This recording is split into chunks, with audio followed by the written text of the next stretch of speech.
Ya está.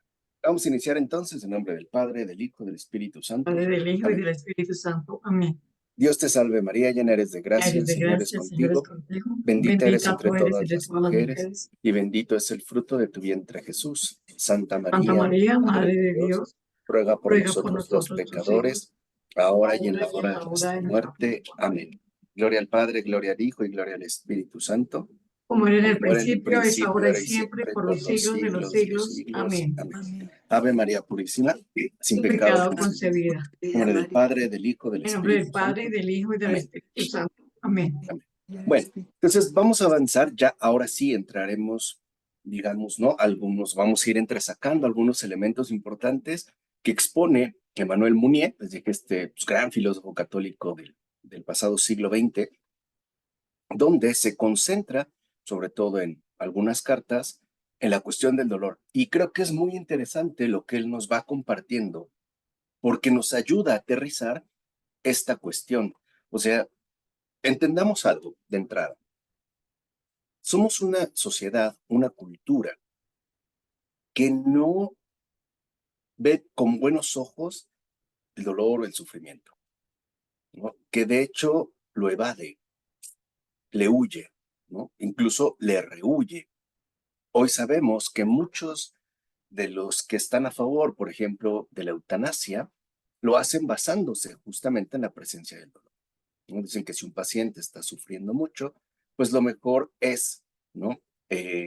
Privarlo de ese sufrimiento dañino. Y ese es un enfoque, pues, digamos, muy marcado, ¿no? Muy puntual, aparte también muy negativo del dolor y del sufrimiento. Entonces, eso también pues, contribuye a que nosotros compartamos de una u otra manera esa misma visión.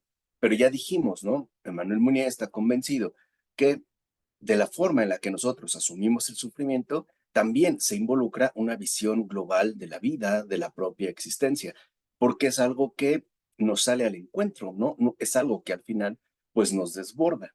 Y lo primero que nos comenta un joven, Emmanuel Mounier, ¿no? Es que él, por ejemplo, ¿no?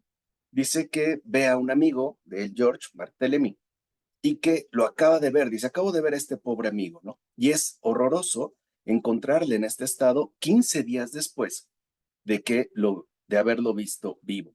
Ahora está en un coma absoluto, los ojos perdidos en el vacío, es casi un cadáver, no ve a nadie. O sea, nos está hablando de un encuentro para nada agradable con un amigo de él que está en una situación, pues, verdaderamente lamentable, ¿no? En coma. O sea, él lo vio 15 días antes y después lo ve 15 días después. Y quizá de entrada uno pudiera, y esa es a veces una tentación que tenemos, que cuando atravesamos una experiencia dolorosa, de entrada queremos como eh, aligerarla partiendo de una explicación, ¿no? Como que de alguna manera quisiéramos que encajara en una explicación, es decir, quisiéramos como que quitarle el peso que tiene e incluso debilitar esa experiencia, ¿no? Pero lo que nos enseña Emmanuel Mounier en este caso, a continuación, es que nosotros, en definitiva, no podemos operar de esa manera. De hecho, él dice, siento que algo de mí se muere con esta amistad y estos días son muy tristes. Entonces, esto de entrada ya nos da una luz fundamental, ¿no? Hay un sufrimiento que podemos llamar directo, ¿no? Un sufrimiento que nos involucra directamente por situaciones de la vida, por enfermedades o por una serie de circunstancias que pueden presentarse. Pero también es verdad que hay una especie de sufrimiento indirecto y que, en definitiva, nos toma por sorpresa, como por ejemplo el fallecimiento de un ser querido o ver en una situación lamentable, ¿no? A alguien cercano a nosotros. Por ejemplo, creo que les comentaron, ¿no? Yo ayer no pude dar la clase porque el primo que tenía problemas de riñón está desahuciado, o sea, sus riñones ya no le funcionan, tiene agua en los pulmones, ya tiene cirrosis hepática, deficiencia hepática por el caso de la diabetes, la hipertensión. Prácticamente el encargado en el hospital en el que está, Le dijo que tenía dos opciones: quedarse en el hospital, pues ahora sí que a ver que hasta que pase algo, o sea, hasta que se muera, generalmente por una insuficiencia cardíaca, o que se vaya a su casa a morir. Él, creo que por evitar problemas con su mamá, decidió quedarse ahí, pero él ya lo sabe.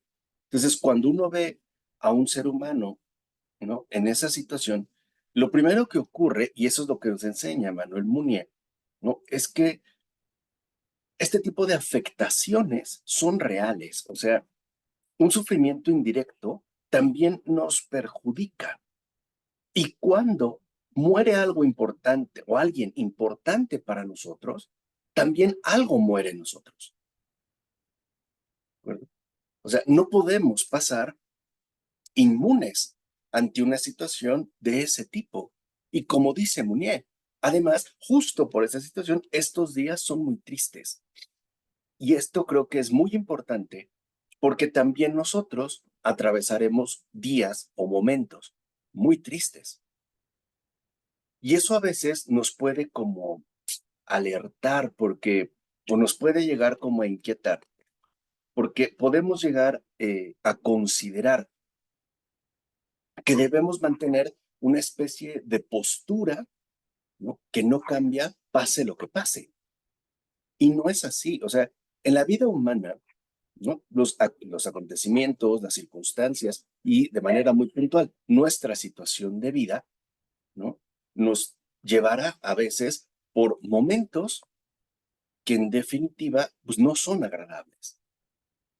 Entonces, lo primero que tenemos que reconocer es que hay circunstancias o hay situaciones de vida que, por decirlo de alguna manera, nos imponen un dolor con el cual nosotros pues no podemos negociar. Se da. Si muere una persona muy querida para mí, también algo en mí murió. Yo no puedo seguir como si nada, no puedo seguir como si nada hubiera pasado. ¿Mm? Es decir, experimentamos la cercanía de manera muy profunda, ¿no? O sea, el hecho de que somos seres relacionales y no solo eh, una especie de teoría, ¿no?, que en la vida real no se cumple.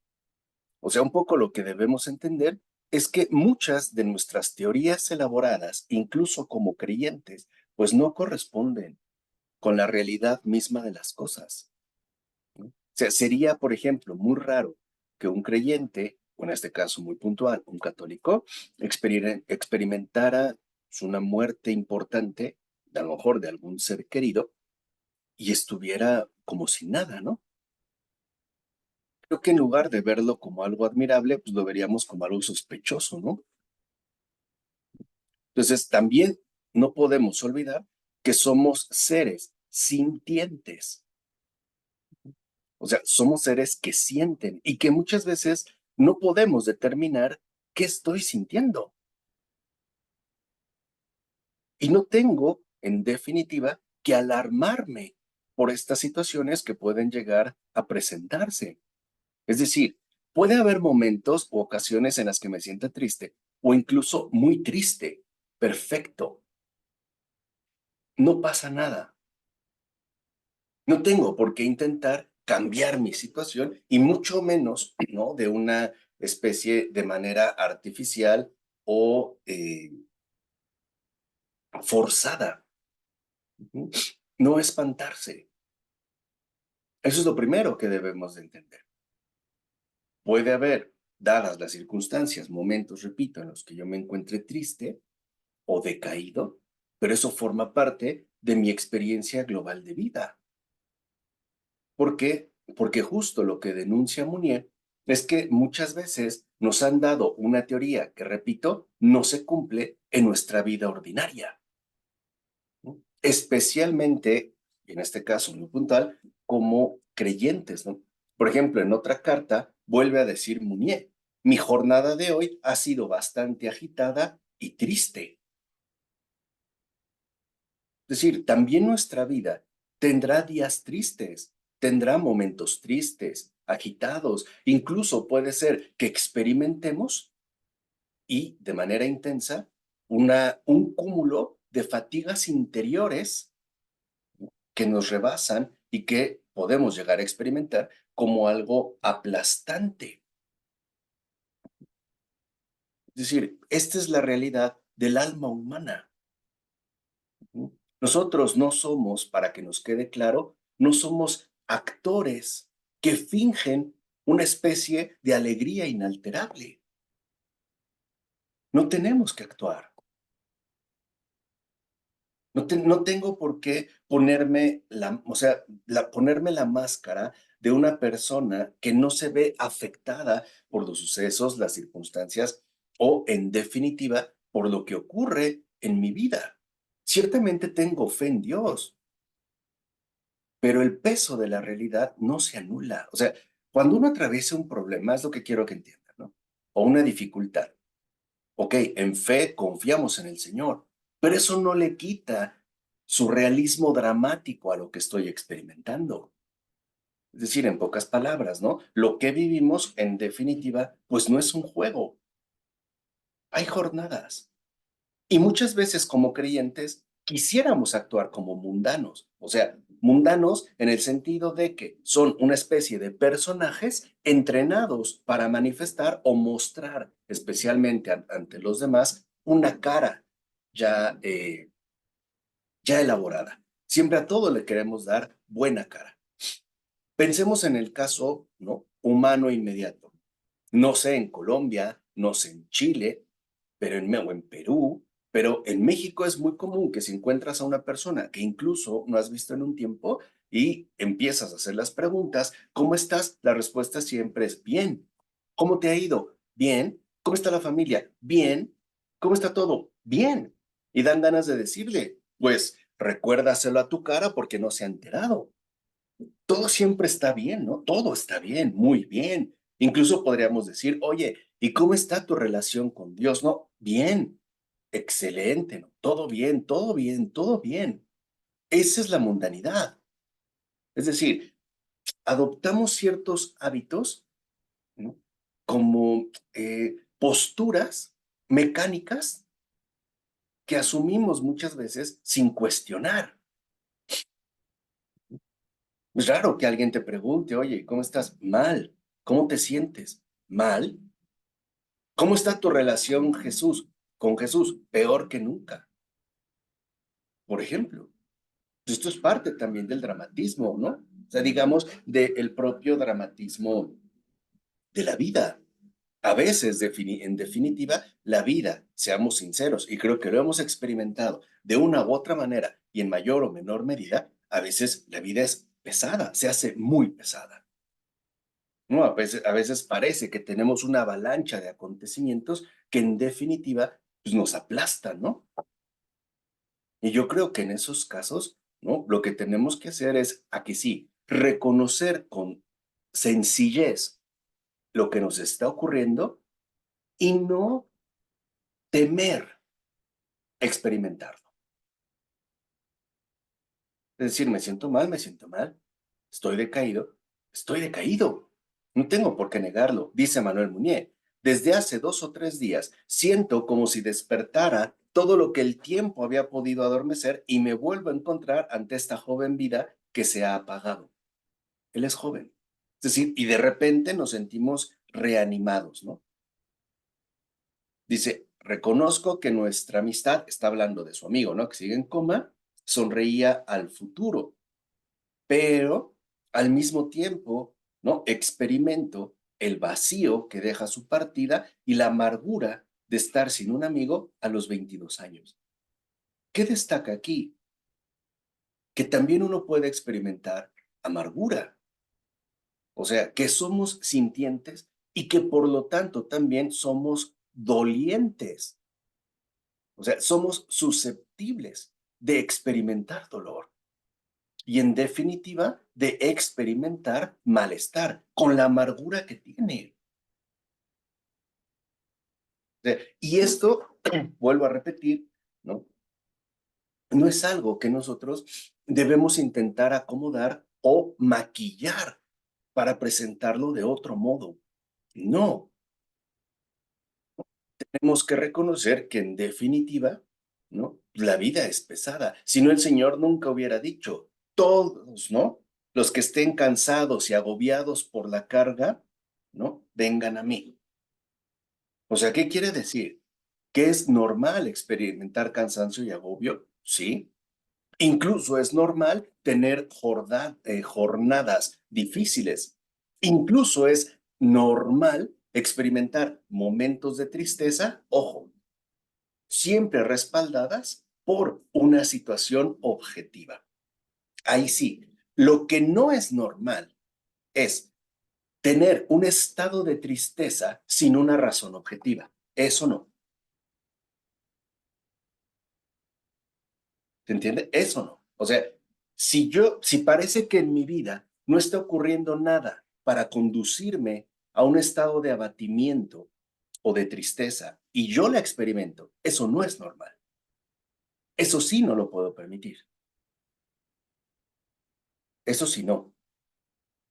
Porque se trataría, por decirlo de esta manera, ¿no? De una especie como de tristeza inmotivada. Y ahí sí había un problema. Ahí sí. Porque puede tratarse de un desorden interior que no ha arreglado, incluso también puede tratarse de una sugestión demoníaca. Eso sí, ahí es cuando nosotros, ¿no? Debemos estar simple y sencillamente como eh, al pendiente. ¿Me explicó? O sea, si yo estoy abatido, cansado, molesto, triste por una situación objetiva, es normal. Pero si estoy triste, abatido, decaído, sin una referencia objetiva, ahí sí hay un problema que hay que atender. Es decir, algo por ahí, ¿no? No está basado en una situación ciertamente objetiva. Y por eso Emmanuel Mounier reconoce en otra de sus cartas que uno de los problemas actuales es que hemos perdido el sentido del verbo darse, ¿no? Como acción, o mejor dicho, de el gesto, darse. Y lo dice muy puntualmente Emmanuel Mounier. A los amigos nunca debemos ocultarles los días del Calvario, a menos que queramos privarles de la mitad de nosotros mismos. ¿Se entiende? ¿Qué sucede? Que de acuerdo al mundo, solo ofrecemos a lo demás, vamos a decirlo así, lo positivo. Cuando estoy contento, cuando estoy alegre, pero si de repente estoy abatido, si estoy decaído, incluso prefiero no decir o guardármelo para mí. Como que eso no quiero que vean. Pero, como dice Manuel Munier, eso no es o no corresponde al significado mismo del darse, en particular en la amistad. Cuando uno encuentra la amistad, uno encuentra un lugar en el que puede expresarse totalmente. No hay limitaciones.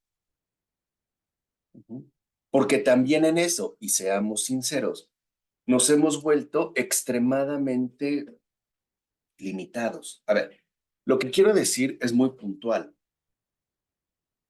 Lo amargo lo guardamos para nosotros mismos, lo dulce para compartir. Pero dice Manuel Muñoz, es que eso no es darse. Darse es, ¿no? Como dice a los amigos, ¿no? Darse es simplemente, ¿no?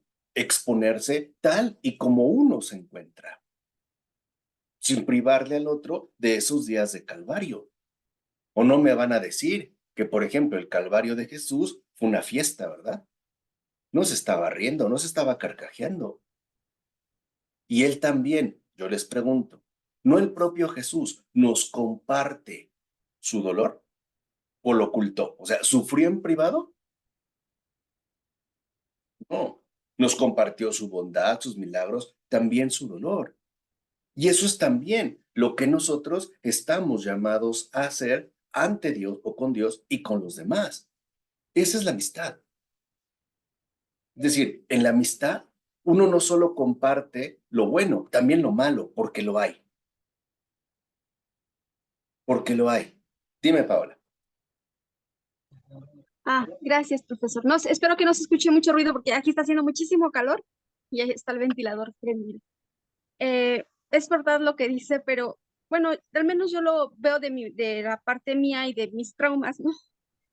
Es difícil igual como que no, o sea, como querer mostrar también el dolor de uno, porque ahora ya todo es tóxico, ¿no? O sea, ay, es que tu amiga la tóxica, ay, es que tu amigo el tóxico, ay, es que tu pareja la tóxica, porque si uno habla del dolor que siente, es como que la misma gente rechaza el dolor, o sea, háblame de todo menos de tu sufrimiento, no me interesa lo que estés sufriendo y esas cosas. Entonces siento que es bastante difícil ya ahora como que tratar de expresarlo, hasta con la misma familia o con los amigos, o sea, es como vergonzoso sentir dolor. Por cierto, acá tengo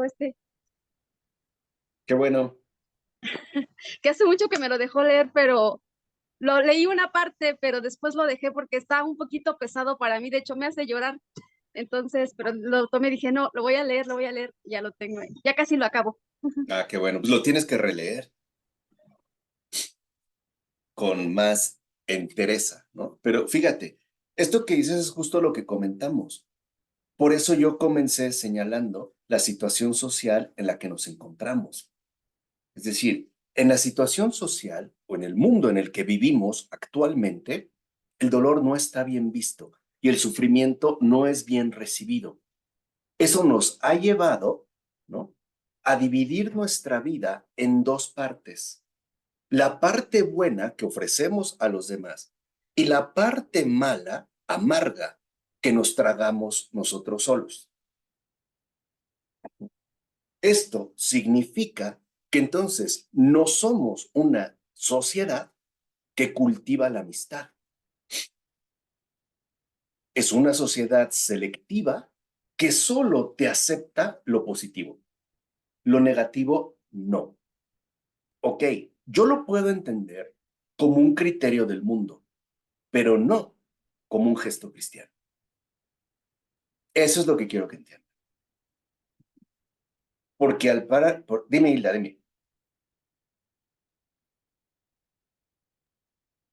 Ay, perdón. Es que sí, a mí también me ha tocado, o sea, es bien complicado porque muchas veces cuando tú intentas desahogarte con alguien, inmediatamente te cierran la puerta. O sea, te cambian el tema entonces, pues bueno, yo no sé, entonces dices, pues mejor me callo, ¿verdad? O sea, porque finalmente, pues te das cuenta que no les interesa. O sea, entonces no es tan fácil, digo, son contados, súper contadas las personas que te escuchan. Exacto. Y dijiste la palabra clave, Hilda. No les interesa.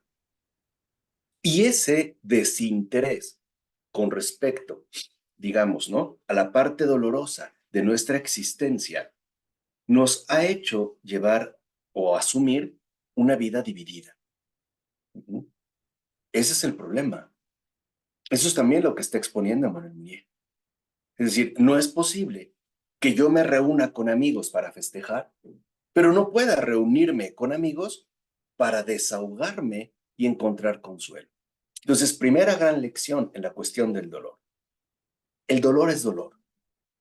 No tenemos que maquillarlo y tenemos que asumirlo como es.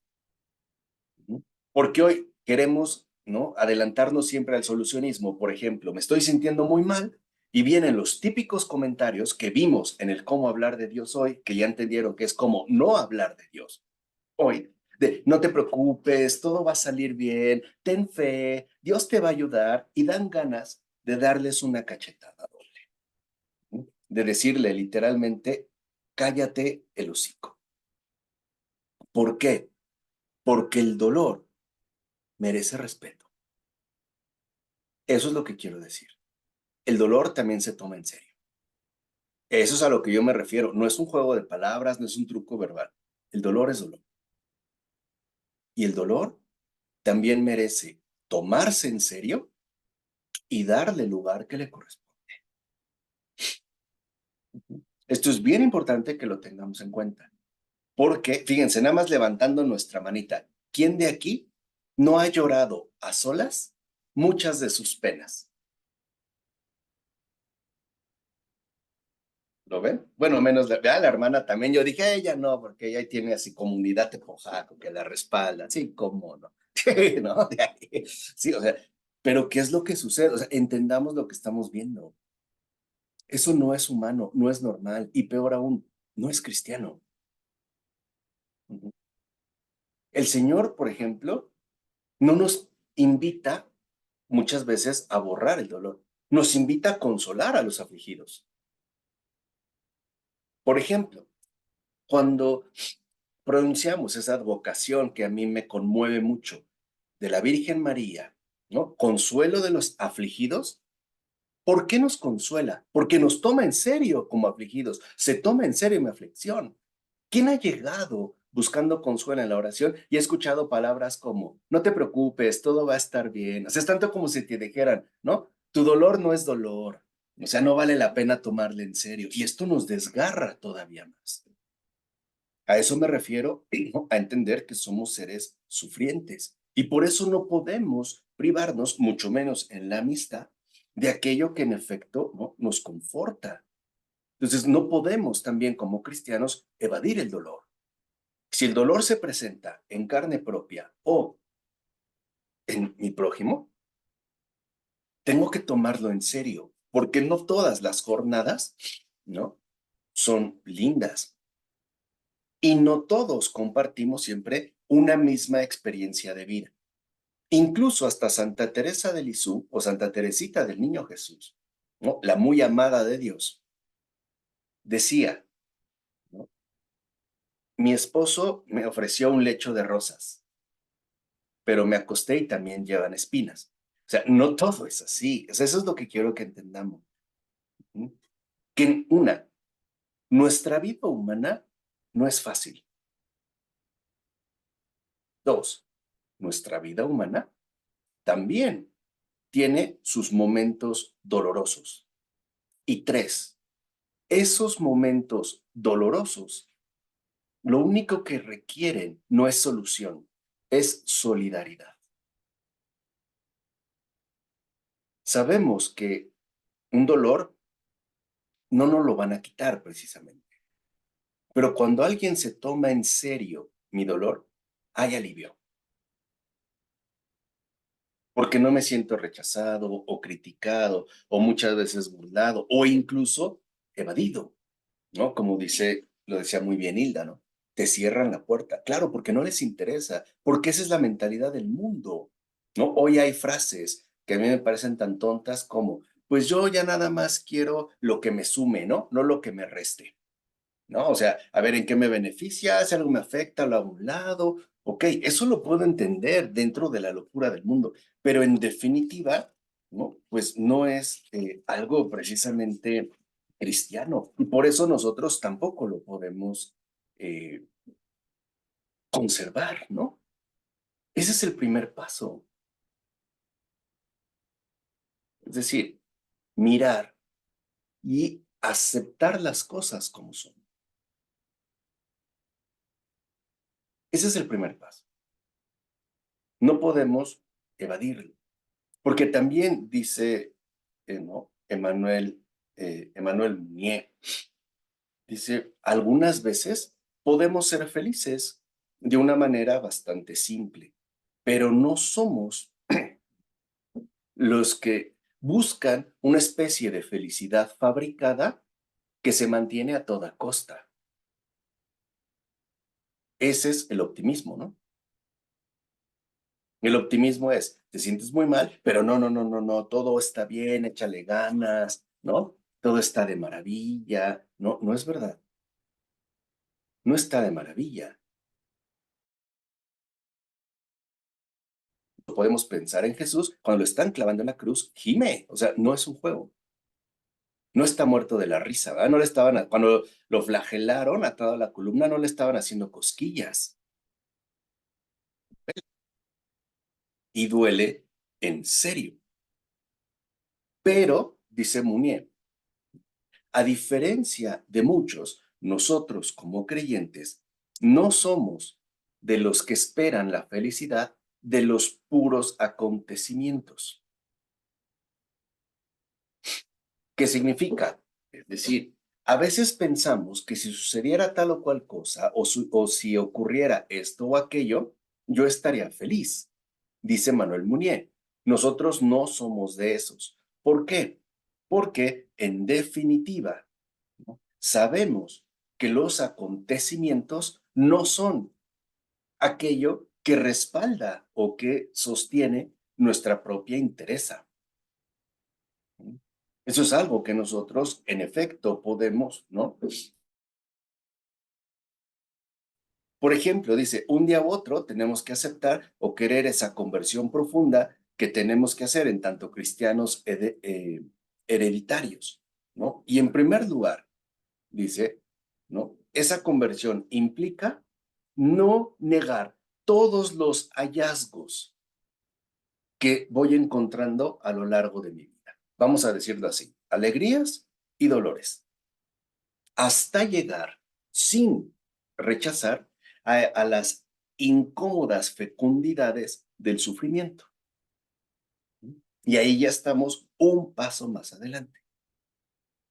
El sufrimiento es incómodo, no es agradable, pero eso no significa que no tenga una especie de secreto profundo, una especie, ¿no?, de fecundidad.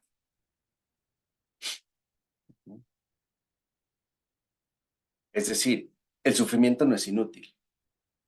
Pero para poder aprovechar el sufrimiento, primero tengo que reconocerlo como sufrimiento.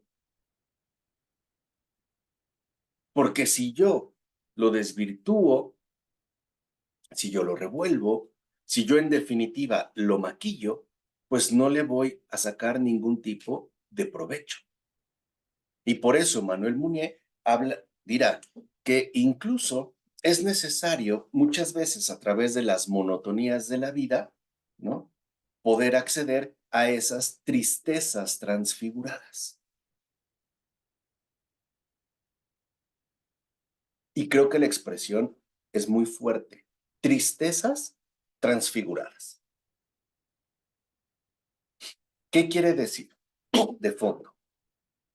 En primer lugar, que cuando uno experimenta un momento de dolor o una situación de sufrimiento, no tenemos, vuelvo a decir, que evadirla o tratar de cambiarla, no, asumirla, hasta llegar a esas tristezas transfiguradas que nos permiten ciertamente obtener un provecho. Y podemos, en todo caso, sacarle partido. ¿Cuál es el mayor partido? ¿O en dónde está la fecundidad del sufrimiento? Y eso es quizá, ¿no?, lo más grande de todo.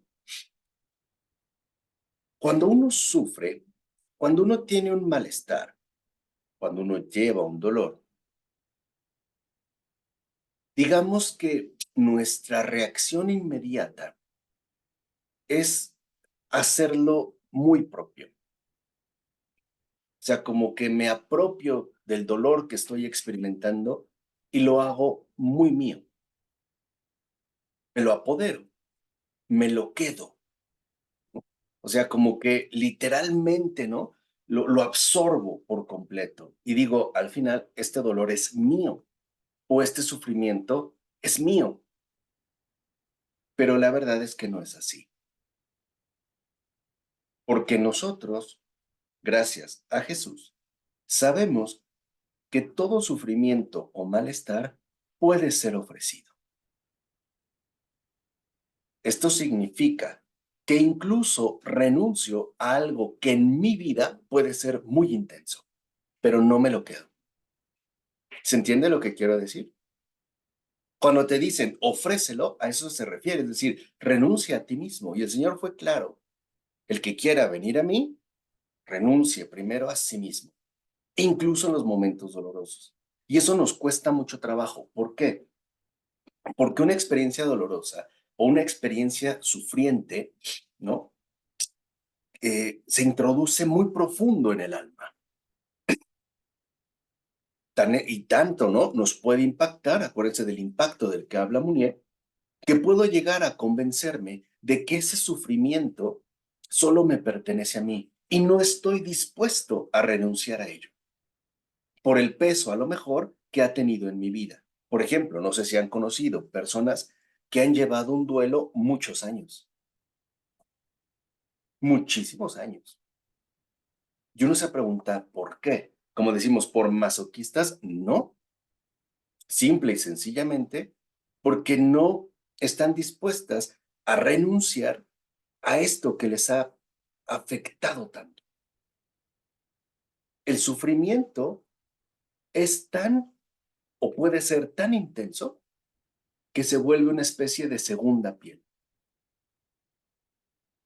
de la cual ya no estoy dispuesto a desprenderme, por lo menos no tan fácilmente. Y para eso se requiere también generosidad, darse. Eso es ofrecer. Saber que en definitiva mi sufrimiento no es para mí, es para los demás también, porque esa es la escuela de Jesús. Ese es el misterio. Esa es la tristeza transfigurada. Eso no significa que va a cambiar. Significa que no me va a someter, porque no es mío. Lo mismo que los hijos, se me dio, pero no me pertenece. ¿Qué pasó, Elizabeth?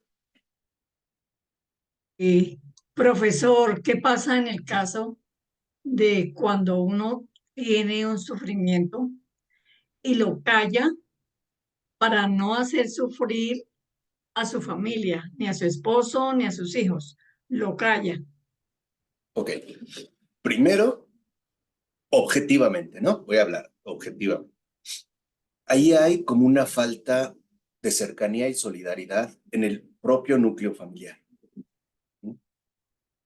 Porque, otra vez, me estoy reservando algo que sé que no están dispuestos a recibir. Y eso, al final, nos conduce a lo peor del sufrimiento. Esa especie, la voy a llamar de algún modo, de soledad silenciosa en la que el dolor se conserva. Eso es lo que verdaderamente quebranta. El saber, ¿no? Que la pena, el dolor, el sufrimiento que yo tengo, no lo puedo compartir porque no están dispuestos a recibirlo. Y esto me crea como una atmósfera interior de soledad, de que no puedo eh, compartir lo que me pertenece, en particular a mi núcleo familiar inmediato. Al final, ¿qué pasa, dices tú? Las relaciones se vuelven frías interiormente, se hacen mecánicas. Es decir, te trato bien, pero mi corazón está apagado, justo por la pena no expresada. Eso es lo que pasa, Elizabeth. Y ese es el problema de muchas familias. El no haber comulgado en las experiencias de dolor de cada uno. Eso es lo que pasa, Elizabeth. Eso es lo que ocurre. Por eso nos vamos volviendo callados, reservados e incluso hirientes. Y no es porque sea malo o mala, es porque yo estoy lastimado. Y lo que me duele es, por decirlo así, que no me tomen lo suficientemente en serio en todo lo que soy. Es decir, que solo esperan de mí una buena cara, pero que no son capaces de recibir también lo que yo les ofrezco, aun cuando sea amargo. Eso lo que provoca es un distanciamiento interior. Se rompe la familiaridad, se debilitan los vínculos, ¿no? Y el amor se debilita, porque entonces todo funciona de manera, pues ciertamente mecánica. Pero es lo que dijimos, si yo voy a compartir un dolor, pues es porque ese dolor también va a afectar a los demás. No lo puedo suavizar, ¿no? O sea, no es algo que yo les puedo disfrazar o que yo les puedo maquillar. Entonces, ¿qué es, digamos, lo importante en ese caso? Pues no privarnos de esos tesoros escondidos, porque a veces, seamos sinceros, incluso el compartir el dolor vincula más fuerte, nos acerca más, literalmente nos compenetra, porque se abona la compasión, no la indiferencia. Eso es lo que hemos perdido de vista. No sé si fui claro, Elizabeth. ¿Sí? Ok, Paola. Una pregunta, profesor. ¿Es necesario siempre, o sea, por ejemplo, en el consuelo, o sea, cuando nos toca dar consuelo a una persona, el contacto físico, o sea, por ejemplo, ahorita que tenemos el medio de las redes y todo eso, son buenas las redes, o sea, de alguna manera también nos ayudan a sanar Sí, o claro, sea, la convivencia? por supuesto. El contacto físico es muy importante porque es parte de nuestra propia naturaleza. Somos seres de contacto, ¿no? Por eso nos cargaron, lo que una vez habíamos dicho, por eso nos arrollaron, por eso el abrazo. No obstante, vuelvo a repetir, el primer consuelo que un sufriente recibe es que no nieguen el dolor que padece. Eso es para mí el mayor consuelo, que te toman en serio tu dolor. No lo minimizan, no lo ridiculizan y peor aún, no lo enmudecen. Lo toman en serio y lo toman en serio como dolor, porque de ahí emana precisamente el significado profundo de compasión. Compasión, literalmente compasio, significa padecer con. Es cero indiferencia, es cercanía, es contacto. Y eso alivia, porque de fondo significa que también las penas son compartidas y no llevas la carga tú solo. Por eso yo les dije al inicio, ¿no? Lo primero que debemos hacer, ante todo como seres humanos y primordialmente como cristianos, es nunca minimizar ni evadir el dolor ajeno, ni el propio. Vuelvo a repetir, dolor es dolor.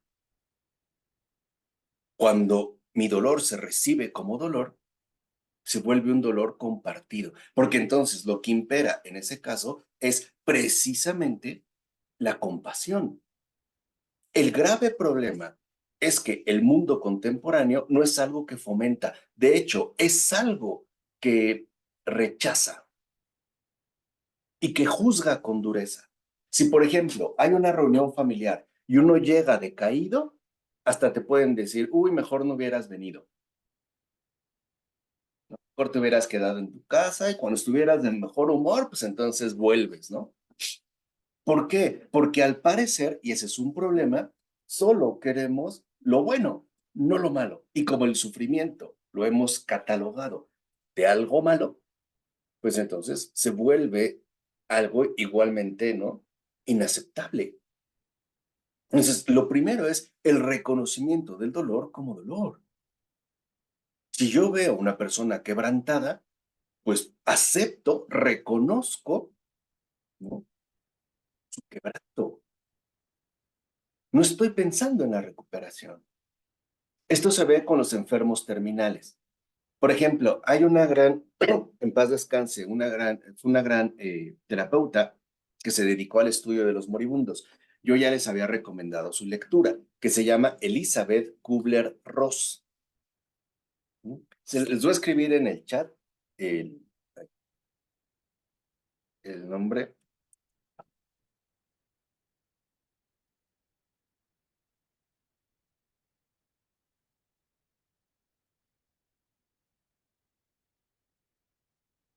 Elizabeth Kubler-Ross. Lo que puedan leer.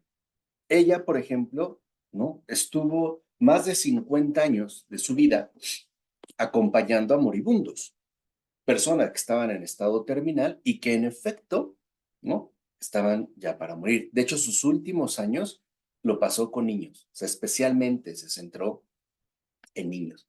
Entonces, digamos que su misión era acercarse, comprender y dar a conocer al moribundo, ¿no?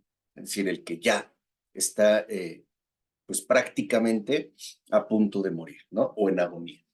¿Qué decía ella, por ejemplo? ¿no? Así dentro de muchas cosas, porque tiene La Rueda de la Vida, tiene muchos libros y aparte, ¿no? Son bastante accesibles. Pero una de las cosas que aquí quiero mencionar de Elizabeth Kubler-Ross es que ella, por ejemplo, que atendía a los moribundos, decía, un problema arraigado que tenemos es que si hay una persona que ya está desahuciada o está agonizante y nosotros entramos al cuarto a la hora de visita, ¿no? Dice, desde la puerta como que nos preparamos, sonreímos y al entrar ponemos nuestra mejor cara, queremos hacer bromas y le empezamos a decir, ¿no? Échale ganas, todo va a estar bien y nos salimos y afuera lloramos, ¿no? Dice Elizabeth Kubler-Ross.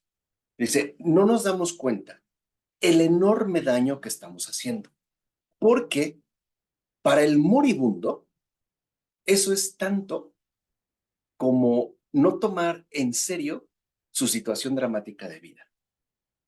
Es decir, no es momento de chistes. Y nosotros, ándale, mira, ¿no? Ahora que salgas vamos a ir por una hamburguesa, ¿no? Échale ganas, todo va a estar bien, ten fe, ¿no? Cree en Dios. No es así, es Elizabeth Kubler-Ross, no es así. Y nosotros siempre queremos poner la mejor cara. En cambio, decía Kubler-Ross, cuando yo vi casos donde entraba una persona y se quebraba delante del moribundo, el moribundo se reanimaba porque habían tomado en serio su dolor, su situación, y es eso lo único que buscaba. Nada más. Dice, porque cuando no entraban los familiares, ¿no? Todo bien, felices, les llevaban un regalito, querían hacer bromas y se iban. Muchos moribundos me dijeron, decía Elizabeth Kubler-Ross, ¿no? Dice, yo creo que no se dieron cuenta cómo estaba o que ya me voy a morir, ¿verdad? Será tanto como decir, no me tomaron en serio. No soy una persona que pues esté sufriendo, ¿no? Como que querían, ¿no? Evadirse o salirse de ahí. Eso significa entonces que, en primer lugar, somos una sociedad que ya no está acostumbrada al dolor. Pero tenemos un problema. El dolor es inevitable, lo mismo que la muerte. Somos una sociedad que ya no está acostumbrada al trato con la muerte. Pero hay un problema. La muerte se presenta. Y es también en lo que investigó Elizabeth Kubler-Ross. Decía, a ver, antes, cuando una persona moría, moría en su casa y estaba ahí 3 días. ¿No? La gente llegaba, lo tocaba, lo abrazaba, los niños se subían, ¿no? En el cuerpo, lloraban, tenían un duelo, después ya iban y lo enterraban. Decía, ¿esto qué beneficios tenía? Uno, que la muerte no era algo ajeno, algo que me toma por sorpresa, algo doloroso, pero que al final, ¿no? De alguna u otra manera me era familiar. Ahora, dice Elizabeth Kubler-Ross, ya en el mundo actual, cuando una persona, por ejemplo, se pone muy mal, lo primero que se nos ocurre es enviarla al hospital para que allá la atiendan. Pero dice Elizabeth Kubler-Ross que cuando la situación ya es muy grave o delicada, la persona lo que realmente quiere es sentirse acogida por el entorno familiar inmediato. Y si va a morir, lo que prefiere es morir en casa, no morir en un entorno hostil entre personas desconocidas que ni siquiera le preguntan cómo está. Morir entre sonidos, tit, tit, entre ruidos ajenos, que es lo que se convierte en una genuina tortura. Incluso por eso Elizabeth Kubler-Ross decía que cuando una persona se pone muy grave, antes de hablarle a la ambulancia o antes de salir corriendo al hospital, lo primero que debemos hacer es preguntarle, ¿tú qué quieres? ¿Tú qué quieres? Dice, por lo menos. Dice, porque no tienen idea lo horrible que es morir en una situación hostil donde nadie me dirige una palabra, donde los rostros me son desconocidos y entre esos ruidos mecánicos que se vuelven una verdadera tortura. Y ahí entendí por qué en muchos casos, especialmente en urgencias, los que están dentro, muchos están tan inquietos y amarrados. Dice, cuando hemos olvidado que están en el momento culminante de su vida, donde más apoyo necesitan, donde necesitan una cara familiar, un ser querido, una mano que les toque, no un enfermero que les cambie la sábana o un doctor que ni siquiera les dice buenos días, sino que se reduce a un expediente, a un paciente más, ¿no? A un anonimato clínico profesional. Por eso, para Elizabeth Kubler-Ross, somos una sociedad inhumana, porque no sabemos tratar a los moribundos. ¿Se dan cuenta? ¿Cómo tiene que ver también con la composición actual del mundo? Decía, cuando una persona muere en casa, es mucho más fácil y seguro que muera en paz, no en un hospital. Y hoy lo que ocurre es lo contrario. Una persona tiene una complicación, la llevamos al hospital, estamos ahí angustiados, no sabemos qué pasa, viene el informe, te dan la noticia, acaba de fallecer, no lo viste, no sabes qué hacer, se pasan a, ¿no? Los asuntos funerarios y todo ocurrió de esa forma. Y hoy, también como insiste Elizabeth Kubler-Ross, uno de los problemas que tenemos es que no estamos preparados para morir. Y eso que es inevitable, ¿eh? No estamos preparados para morir. Y lo mismo, el mismo principio, podemos aplicar en el caso que aquí estamos abordando. No estamos preparados para sufrir. Y eso que lo tendremos que hacer. Y a veces intensamente. ¿Sí o no? El mundo nos quiere presentar, ¿no? Una vida maravillosa donde no hay problemas, donde todo marcha bien y donde todo parece ir siempre a mejor. La realidad es que no es así. Por eso también se ha incrementado el índice de suicidio, porque cuando se presentan estos sufrimientos como algo inaceptable o bien porque fue culpa mía, no sé qué hacer con desborda. Vamos a decirlo así, como una cierta familiaridad o por lo menos, ¿no? Un poquito de como de cercanía o de conocimiento, ¿no? Entonces quiere decir que a veces también nuestras formas de vida actuales están equivocadas. Por ejemplo, vemos a una persona llorar. ¿Qué es lo primero que le decimos? No llores. Cuando no, más bien, lo primero que tendría que preguntarle es, ¿por qué lloras? ¿Qué te ha hecho sentir así? O incluso decirle, ¿por qué te encuentras tan mal? Dijimos, somos una sociedad de la apariencia, que por ejemplo, cuando no nos sentimos bien, no queremos que nos vean, ¿no? O queremos sonreír y decimos, es que es por los demás, es por no hacerlos sufrir, tengo que dar mi mejor cara, pero eso me está destruyendo más a mí. No quiero que se enteren y después yo lloro y después por acá, pero eso al final y de fondo no nos va a llevar a ningún lado. De hecho, no nos está llevando a ningún lado. De tal manera, uno, que debemos reconocer que la vida aquí es complicada, que ciertamente es una vida difícil y que precisamente porque no somos ajenos al dolor, no lo ocultamos, no lo negamos y sobre todo, nunca nos reímos de él. ¿Se entiende esto? Así que en definitiva, nosotros al menos como cristianos, no tengamos miedo de decir, estoy mal, me siento mal o me siento muy infeliz, porque no es algo que de por sí tenga un sentido negativo.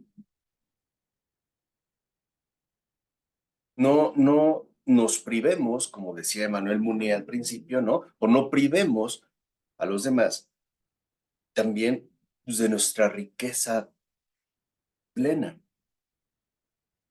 Por ejemplo, por eso en el matrimonio te dicen, ¿no? En la riqueza y en la pobreza, en la salud y en la enfermedad. ¿Qué te están diciendo? No te guardes nada. Y lo mismo aplica En este caso, pues para la amistad. No solo es para la riqueza, para la salud, para la alegría, no. Al final, ¿no? También está de por medio, está involucrado pues, todo lo que corresponde. Por eso, con sinceridad, yo solo les quiero hacer una pregunta y quiero que solo respondan, no quiero explicaciones, ni descripciones, y mucho menos confesiones. No porque no me interese, porque este no es el momento. Pero solo quiero que en este momento me digan con una palabra cómo se siente. Hilda, prendan aquí sí sus microfonitos, por favor. Sin sentirnos juzgados, para que vean lo difícil que puede llegar a ser. Hilda, tú hoy, 26 de enero a las 8:04 de la noche, Hilda, ¿cómo te sientes? O pueden usar 2, 3 palabras, pero no quiero enunciados, no quiero teorías, no quiero explicaciones. Solo quiero palabras descriptivas, nada más.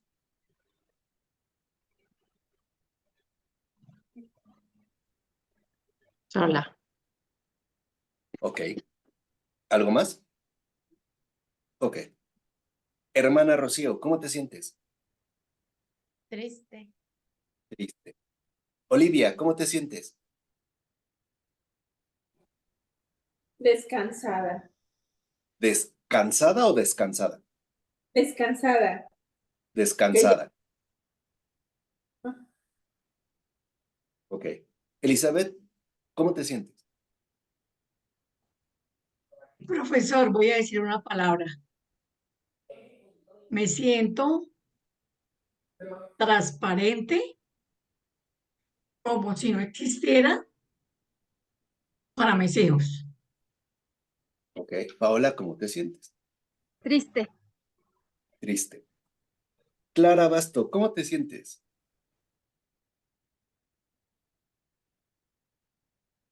Yo me siento, un día como hoy, me siento en paz y tranquila. Bueno, yo me siento fatigado, cansado, quebrado. Fíjense cómo de aquí de 7, 6, o no, perdón, 4, al menos 5, no nos sentimos del todo bien. ¿Se dan cuenta? No estamos explicando por qué esto, aquello, y nadie nos dijo, no, no te preocupes, Hilda, estamos contigo, no estás sola. Sí, claro, se dice, ahorita se acabó la clase y sí, ella se sigue sintiendo sola, eso no lo va a cambiar. Pero al menos nos atrevemos a exponernos. Y ese es el primer ejercicio, sin ser juzgados, sin ser regañados y sobre todo, sin vernos forzados a lo que estamos sintiendo, a cambiar lo que estamos sintiendo. Ahora viene la parte bonita. Esto que estoy sintiendo y es real, tengo dos opciones. O lo conservo para mí o se lo ofrezco a Jesús para lo que Él quiera. Ustedes deciden. Y esto de sentirse sola, además, Hilda, y lo veremos adelante, eso es muy cristiano. El sentirse incomprendido, abandonado, no tomado en serio, jugado. Tal. La diferencia, como nos dice Manuel Munier, es que para nosotros lo que sentimos es real. Y es algo tan real que lo puedo ofrecer. Porque al final, ¿qué le podemos ofrecer al Señor? Lo que verdaderamente nos pertenece, ¿no? Siento sola, este sentimiento de soledad, te lo ofrezco a ti, Jesús. No, y decirle te lo ofrezco no significa ya me voy a dejar de sentir así. No, te lo ofrezco a ti. Esto es lo que ahorita tengo. Pero aún así, no me lo apropio. Y si me das más soledad, más tristeza, más soledad, más tristeza te ofrezco. Te entrego. ¿Qué pasó, Elisa? Profesor, que yo creo que hay un común denominador entre los padres y abuelos. Los padres y abuelos ocultamos muchísimas cosas para no generar controversias dentro de la familia. Callamos y callamos. Y, y nadie se da cuenta de eso. Yo veo que no le pasa a una mamá, a un papá ni a unos abuelos, sino que eso es general. Se callan las cosas, se ocultan las cosas para no generar problemas. Entonces, porque el abuelito, entre más callado esté, es mejor. Porque si el abuelito va a hablar o la mamá va a hablar, ya se genera un problema. Exactamente. Exacto. Pero esa es una mala, digamos que una mala costumbre, ¿no? Es una mala costumbre. De hecho, Edith Eger, en La bailarina de Auschwitz, en ese libro, dice algo increíble. Dice, la cura de la depresión es la expresión. Es decir, nunca callar. Tampoco tenemos que llegar con Jesús en mi oración o nuestra oración con falsedades forzadas, como si no me estuviera pasando nada. No, tenemos que abrirnos a Él tal y como lo estamos experimentando. Por ejemplo, Jesús, hoy no tengo nada de ganas de hablar contigo. Hoy no te puedo ofrecer una sonrisa, te ofrezco mi amargura, mi frustración, mi enojo. Eso es lo que tengo, pero es tuyo. Porque yo te pertenezco y te pertenezco todo lo mío. No solo te vengo a dar gracias. Hoy ni siquiera encuentro de qué darte gracias. No tengo ni ganas de hablarte. Es más, hoy no quisiera ni saber de ti. Así me siento. Y así estoy ante ti. Esa es la amistad. ¿Qué horas son? Esa es precisamente la amistad. ¿Se entiende? Y también nos abrimos al espíritu de comunidad, donde si yo me siento fatigado, también reconozco que hay otra persona que está descansada.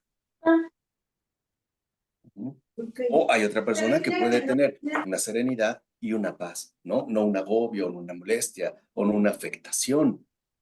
Pero lo primero, nunca temamos a lo que estamos sintiendo.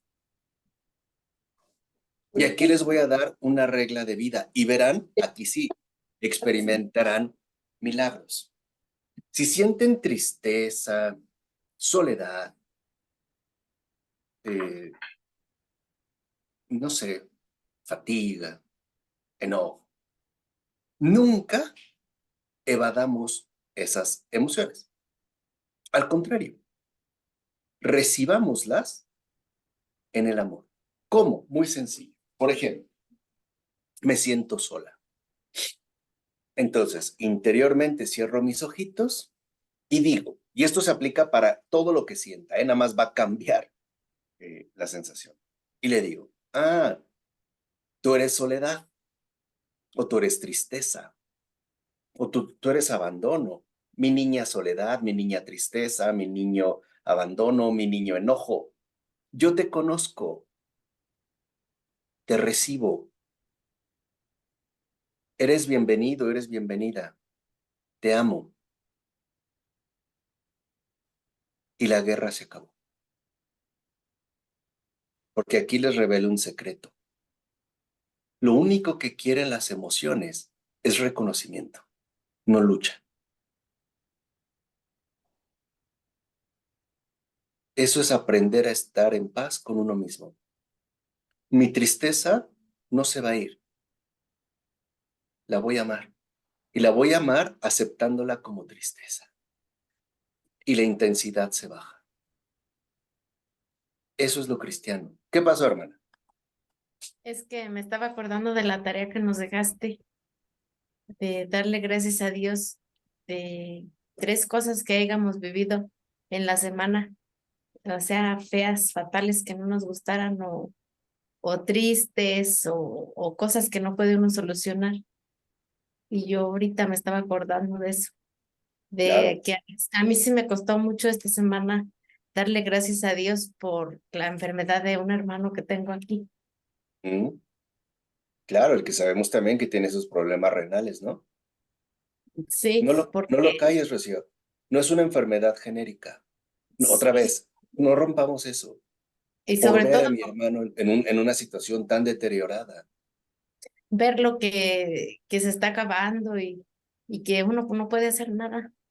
Yo digo, Exacto. ¿cómo? Así yo pensé, ¿cómo le voy a dar gracias a Dios por eso? O sea, como que al momento yo no quería, porque dije, pues Claro. es muy difícil, pero después, ahorita esto que está diciendo, pues esto se le ofrece a Dios, Él sabe lo que hace y también sabe cuándo le va a dar su salud y Ujú. también yo ver la fortaleza de Él, que no reniega. A veces reniega más uno, ¿no? Que el que lo padece. O sea que yo digo, si yo fuera en su lugar, yo no sé qué hubiera hecho, pero, o sea, a mí me da fortaleza el verlo como aguanta, como sabe padecer, Exacto. aunque yo lo conocía, de otra forma, que era corajudo, impaciente, de todo se enojaba, y ahorita verlo así en esa situación, pues eso me da fuerzas y digo, "Oh, Dios lo está transformando". Exacto. Esa es la obra del Señor. Esa es la obra del Señor. Porque, ojo, cuando nosotros atravesamos situaciones de sufrimiento, el Señor también nos concede las gracias que vamos a requerir. Yo ayer hablé con mi primo porque le dijeron, y él estaba muy tranquilo. Yo me despedí, yo lloré, ¿no? Él estaba súper tranquilo, bien tranquilo. Y claro, se sobra. A mí me duele, sí. Y aquí es lo que aprendimos también con Ayash. Todo ser humano es palabra de Dios que nos enseña algo. Todo. Entonces, esto que dijimos que sentimos, primero, no lo vamos a ocultar, no lo vamos a rechazar, no lo vamos a negar. Lo vamos a recibir. Por ejemplo, a veces yo tiendo mucho a la tristeza. Entonces, cuando empiezo a sentir tristeza, ¿no? Me busco un momentito, cierro los ojos, le digo, ya volviste. Yo le digo mi niña tristeza, ya volviste. Eres tú, yo te conozco, no te preocupes, yo te recibo, yo te amo. Y hago como la imagen interna, como si la abrazara, la abrazara, la abrazara.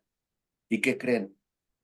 Se calma, ya no patalea, porque lo único que está pidiendo la emoción es reconocimiento, es caridad. Y por eso la siguiente clase vamos a ver cómo las profundidades del interior se manejan de manera diferente a las dificultades del exterior.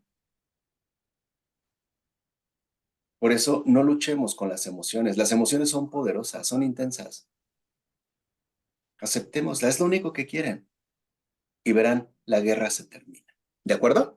¿Preguntas, dudas, comentarios? Y yo, no. Entonces, no tengamos ningún problema en decirlo de esta manera, ¿no? En expresarlo. Y no tengamos miedo a exponernos, porque eso es lo humano, lo que un ser humano, ¿no? Ciertamente padece, lo que un ser humano ciertamente puede eh, llegar a experimentar. Pero lo primero que hacemos es no negación. Y entonces se empieza a experimentar algo diferente. Esa es la transfiguración de las tristezas. No es, ay, siento triste, no, no, no, no, no. Tú contento, alegre, mira. Entonces, ¿qué dice la tristeza? No, hazme caso, aquí estoy, ¿no? Me siento sola. No, pero mira a mis hijos, tu mamá. Entonces le voy a echar ganas y la soledad te patea, te dice que no, me llamo Soledad, tómame en serio, abrázame. Es lo único que nos pide. No tengamos miedo a amar. Y de verdad, la guerra interior se termina, se acaba. ¿Vale? Bueno, pues entonces que Dios les bendiga esta y de tarea, vamos a estar pendiente, ¿no? A lo que siento, ya no es lo que pienso, no, lo que siento. Y uno no lo voy a negar, ni lo voy a silenciar, no le voy a dar la espalda, lo voy a recibir. Le voy a llamar por su nombre y le voy a decir, Soledad, eres bienvenida. Te amo y la abrazo. Fastidio, te recibo. Eres bienvenido. Te amo. Y así, lo que se vaya presentando hasta el próximo viernes. ¿De acuerdo? ¿Vale? Bueno, pues también oremos unos por otros aquí. De hecho, ahora vamos a hacer una dinámica especial. Fíjense, Hilda, tú en tus oraciones, imagínate que es un bebé que te acaban de entregar en brazos y tú lo vas a cuidar. Tu bebé es Olivia. Vas a pedir puntualmente por el bien de Olivia. Olivia, tu bebé es la hermana Rocío. Te la encargo. La vas a rezar por ella en esta semana. Hermana Rocío, tu bebé es Paola. Te la encargo. Es tu encargo. Y mira que te puse en brazos de la artillería pesada, Paola? Por eso, para que veas que es providencial. Paola, tú vas a rezar por Clara. Es tu bebé. Te la encargo mucho. Clara, tú vas a rezar por Elizabeth. Te la encargo. Elizabeth, tú vas a rezar por mí. Ahí te encargo, ¿eh? Y yo, mi bebé es Hilda. Voy a rezar por Hilda. Ya. Ese bebé, esa persona, va a ser nuestra predilecta en nuestras oraciones y vamos a pedir por su bien, lo mejor para ella. Que Dios la sorprenda, como nunca en su vida. Ah, sí, ya nos vamos a poner exigentes. El Señor es exigente, nosotros también, ¿eh? Y le vamos a dar trabajo. Y se la vamos a poner difícil, porque es Dios, no cualquiera. Entonces ya tenemos un encargo en brazos, también la custodia de las emociones y el aceptarlas y abrazarlas. Y verán que cuando menos se den cuenta, una sonrisa habrá en el rostro. Profesor, nos faltó Ramón. Pues ahora, claro, ¿no? Entonces, como falta Ramón, pues todos vamos a pedir por Ramón y Ramón va a pedir por todos. O sea que él va a tener, septillizos. Y nosotros también por Ramón. ¿Vale? Señor. Bueno, pues hagamos la tarea, que Dios les bendiga, les acompañe, que la Virgen también les ampare y les libre de todo mal. Y nos vemos el próximo viernes. Cuídense mucho. Gracias, profesor. Excelente clase. Dios lo bendiga. Gracias. Buenas Buenas noches noches para Muchas todos. bendiciones. Muy buena Gracias. noche. Bye. Chao, chao. Descansen. Bye. Descansen. Bye.